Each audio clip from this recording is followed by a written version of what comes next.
திராவிட இயக்கம், சுயமரியாதை இயக்கம், சமூக நீதி களத்தில் நின்ற இயக்கம் எப்படிப்பட்ட ஒரு பணியை செய்தது என்று சொன்னால், எதை கொடுத்தாலும் சூத்திரனுக்கு கல்வியை கொடுக்க கூடாது, மீறி படிச்சா. அதான் அம்பேத்கர் சொன்னார், உலகத்திலே இப்படி ஒரு இந்த ஜாதி கொடுமையிலேயே நான் எதை உச்ச கொடுமையான்னு நினைக்கிறேன்னா, கல்வி மறுத்தது மட்டும் இல்லை, கல்வி மறுத்ததே பெரிய கொடுமை. ஆனா கல்வி மறுத்ததை விட அம்பேத்கர் சொல்றார், புரட்சியாளர் தந்தை பெரியார் இன்னும் கடுமையா சொன்னார். என்னன்னா, மீறி படிச்சா அவனுக்கு என்ன தண்டனை? நாக்கா இருக்கணும். வேதத்தை காதால யார் படிக்கிறதா காதில் விழுந்ததுன்னா என்ன ஆகும்? அது உடனே ஈயத்தை காய்ச்சி ஊற்றணும். அதுதான் மிக முக்கியம்.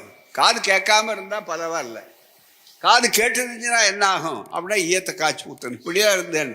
இப்போ நீங்கள் கேட்கலாம், சில பேர் இப்போ பெரிய அறிவாளிகள் இருக்காங்க, கூலிப்படையெல்லாம் இருக்கிறவன், நம்ம சமுதாயத்திலேருந்து ஆளை வச்சு பிடிக்கிறான். அவங்க கேட்பான் என்னன்னு, ஏங்க இப்போ சொல்கிறாரு, இப்போ என்ன நீங்கள் படிக்கலையா? அவங்க உடனே போய் ஈயத்தையா காய்ச்சி ஊற்றுறான், நாக்கையா அறுக்கிறான் எல்லாரும் அப்படின்னு கேட்பான். அறுக்கலை உண்மை, ஈயத்தை காய்ச்சி ஊற்றலை உண்மை. ஏன்? நாங்கள் இருக்கிறோம், அதுதான் உண்மை. பெரியார் இருக்கிறார், அதுதான் உண்மை. திராவிட மாடல் ஆட்சி இருக்கு, அதுதான் உண்மை.